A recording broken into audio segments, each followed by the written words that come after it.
Of Muslims, and also have friends that are Muslim. Yes. I was just talking to one of them before we came on vacation about, hey, can we look at the Quran in English? Because I don't speak Arabic. Okay. So this was interesting. And so one of the questions I was asking was, what was the origin of Muslim? Like, what was the creation of the Quran? When did that come about? Okay, sure. I just was trying to get first what is your belief? Like, are you Christian, or are you just believe in a creator, no religion? I believe in one true God. But no religion, really? No. Okay, sure. Creation of Islam. We say the word Islam means submission to God. You submit to the one true creator that created you. That's what the word means, right? So it's not like something that was created, it was something that's practiced. And it was practiced, we say, by the first human being, Adam. God created Adam, He created Eve, and we believe Adam was a Muslim from the sense that he submitted to the one true creator. We believe Jesus was a Muslim, we believe Moses was a Muslim. He submitted to the one true God, the God of Abraham. Abraham was a Muslim himself by submitting to God. That's what the word Muslim means. That's what Islam means. So Prophet Muhammad did not introduce anything new. He was a prophet in a long line of prophets and messengers. Moses, Noah, Abraham, all of these people. He was just the last final messenger in the line of these messengers, telling people that their purpose in this life is to be tested, is whether they will do good and connect to God and worship Him, or do evil and follow their own desires. Yes. And the consequences of that is paradise or hellfire. And that people need to submit to that creator and obey Him and do that which is good, because it will be good for themselves and their societies.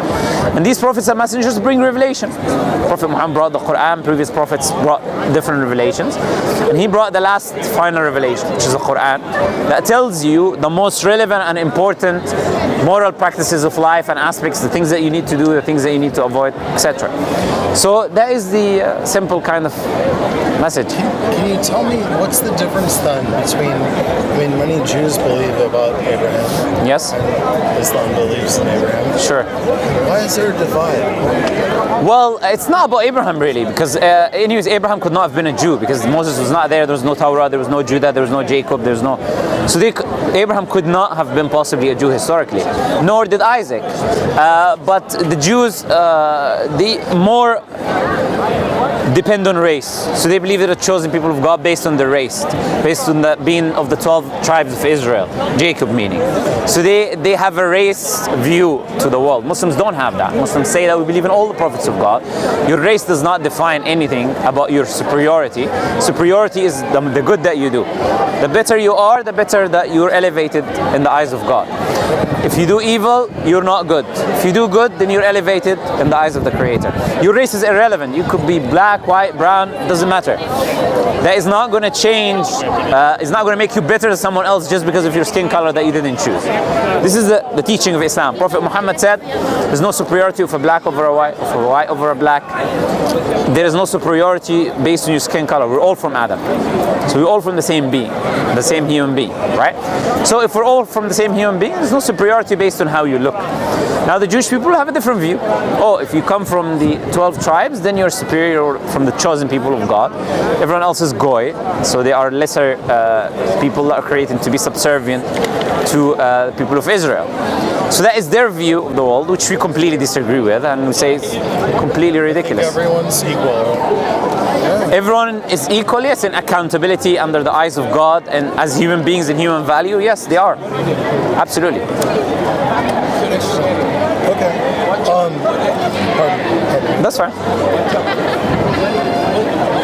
Alright, so I'm just curious then, I know there's a lot of conflict between Israel and Palestine right now, obviously so. What's your take on that? Well, I don't think conflict is the right word. And I think conflict is an insult to what is actually happening. Conflict assumes that there is two equal powers that are fighting one another. That's not the case in any way, shape, or form. Palestinians are over 70% women and children. Women and children. These are facts. This is a reality. These are the stats. Palestinians have no army. They have no army. They have no weapons that they are given. We're talking about the Palestinians that live under the state. Now, they're not allowed to have water or food except with Israeli permission. Electricity, water. They live in an open-air prison. They live where there is a wall that if anyone comes near, they will be shot and killed. There's a navy in the sea that if you want to escape to the sea, you would be shot and killed. You're only allowed to live under that prison, not have any food or drink except if Israelis give it to you. Any aid that comes from Egypt or any other state is only allowed with the permission of the Israelis. Other than that, they're not given anything. So you have these women or children that are suffering, being killed and being bombed by the most advanced planes that the Israelis have, are given to them by Americans, and all of these advanced weapons, chemical weapons, that they are dropping on hospitals and human beings and babies and women and children. There are helpers that have no power. How is that conflict? I don't know. I just no, I understand. It's not a good that's fine. Maybe it's I just know that. No. People it's not from you, really. It's not from you. It's when you watch the media, the Western media, and it uses these terms. Yeah. So you say the same thing as you hear. So it's a natural thing. But this is what people need to do. People need to actually study what is actually taking place, what's actually going on in the land of Palestine. Everything I've said is a fact. Every human rights organization in earth has condemned Israel for their behavior. Israel has killed over, I don't know how many now, the number reached to hundreds of press people. People are going to just record what's happening. They're killing them because they don't want the world to see what's going on. If you're killing press, you're killing both women, children. We're talking about tens of thousands now of women and children that are killed, babies. We're talking about women and children. And we're talking about factually people who have no weapons. Now they say, this, that. They talk about a group of people who are supposed to be, defending or whatever they're doing, right? They talk about them and they try to use them as a justification to kill women and children. They bomb hospitals and claim that they're hiding there or they have no proof. They implanted evidences that there is Hamas in the hospital after they destroyed it. So when we talk about realistically, you have millions of people, or you have hundreds of thousands of people that live in an open air prison, no army, no state, no government, no weapon, no food, electricity, or nothing happens without the Israeli state allowing it. Then you have a group of people called, and what they're doing is they're fighting back against with whatever they have. The missiles that drop, they try to collect whatever left over of it and try to create a missile themselves using the leftovers and try to shoot back at them. That's essentially what's happening. They're trying their best to fight back in that way, right? They're trying to smuggle weapons somehow. They dive and they see the ships that are destroyed and try to collect the remnants of the ships to create rocks. That's what they're doing. They try to steal weapons from them. But there is no armies. There is no equal fighting. There is no such thing. And now you have Israel bombing Lebanon. You have Israel bombing Jordan. How has that got to do with Palestine? The truth is there is a plan of these people to take over these lands. What they're essentially trying to do is they're trying to take the land of Canaan. Biblically, they believe it's theirs. So they're trying to use any excuse so they can bomb these nations and try to take over them. So there isn't any conflict going on. There's a genocide taking place of women and children and helpless men that don't have anything to fight with, that are being killed and bombed by chemical weapons and rocks and missiles. That's what's happening today. And anyone who doesn't see that, it clearly have no idea, no human intellect, no human brain to see. So when we say every human rights organization condemns Israel for what they're doing, condemns the settlement that are happening. Sorry? Who do you think is attacking? Attacking who? Like sending missiles. Like I just saw something on the missiles are, as I said to you, they take the remnants and they shoot some missiles. Or recently it was Iran because they killed the head of what's their name? Hezbollah. I'm not going to call them Hezbollah, right? They killed the head of them, right? And they also killed people before as well from Iran. So Iran is like basically retaliating, right? After they started attacking them. So that's what happened from the Iran kind of thing, right? But that's just now. That killing that I'm telling you about has been happening for years, tens of years. Tens of years.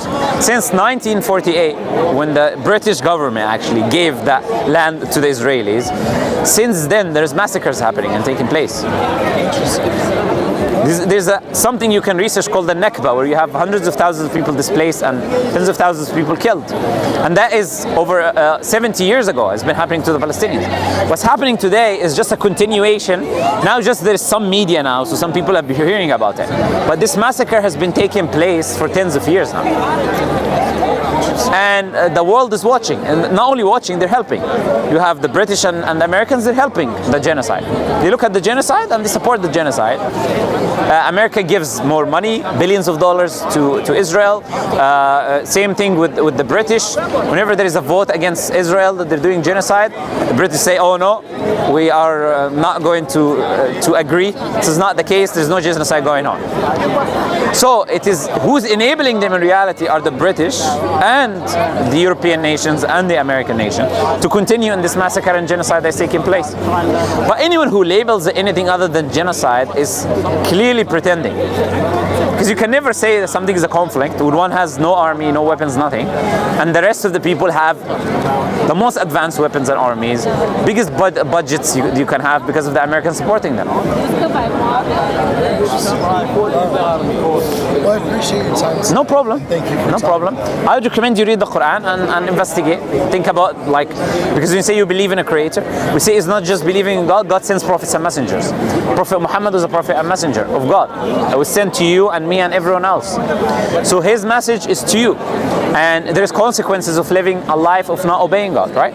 So it's important for us to know what is beneficial for us also in this life. Us, not just other people, but where are we going to end up, right? So give a read to the Quran. If you got any questions, you're welcome to come back, you know? It was nice talking to you. No problem. Pleasure talking to you. Thank you very much. No problem. Cheers. Thank you.